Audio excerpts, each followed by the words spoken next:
కొంతమంది లేడీస్కి ఎస్పెషల్లీ గర్ల్స్కి 11 ఇయర్స్ నుంచి 14 ఇయర్స్ వరకు గ్యాప్ వస్తుంది. ఏంటంటే ఆ టైంలో ఏ క్యారెక్టర్ చేయాలో తెలియదు. సిస్టర్స్ క్యారెక్టర్స్కి మనం ఎంటర్ అయ్యామంటే మీరు చెప్పినట్టు చెల్ ఆర్టిస్ట్గా చేసి సిస్టర్గా ఎంటర్ అయితే సిస్టర్గానే మనం కంటిన్యూ అవుతాం. సెకండ్ హీరోయిన్గా ఎంటర్ అయితే సెకండ్ హీరోయిన్గానే కంటిన్యూ అవుతాం. ఫ్రెండ్గా ఎంటర్ అయితే ఫ్రెండ్గానే కంటిన్యూ అవుతాం. సో ఆ పీరియడ్ పర్టికులర్గా అమ్మ కూడా వాట్సాప్ వద్దు ఇప్పుడు చేయొద్దు, చూద్దాం, లెట్ హర్ బికమ్ డైరెక్ట్గా హీరోయిన్ ఆఫర్ ఏదైనా వస్తే. నాకు ఉన్న బై గాడ్స్ గిఫ్ట్ ఏంటంటే ఆన్ స్క్రీన్ ఇప్పుడు ఇలాగున్నాను కదా, ఆన్ స్క్రీన్ కొంచెం ఒక 4-5 ఇయర్స్ ఎక్కువగా కనిపిస్తాను. నేను మెచ్యూర్డ్ పర్సన్గా కనిపిస్తా ఆన్ స్క్రీన్, ఫోటోజెనిక్.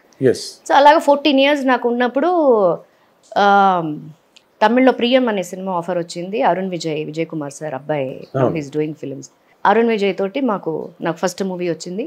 అది అన్ఎక్స్పెక్టెడ్లీ మ్యూజికల్ హిట్ అయింది. సినిమా సూపర్ డూపర్ హిట్ కాదు, but it's a musical hit and I got a very good name in Tamil. It's a glamorous heroine, not like శుభాకాంక్షలు కాదు, ఒక బొంబే ప్రియుడు ఆ రంభ ఎలాగుంది గ్లామరస్ హీరోయిన్ గా బాగా సక్సెస్ వచ్చింది నాకు.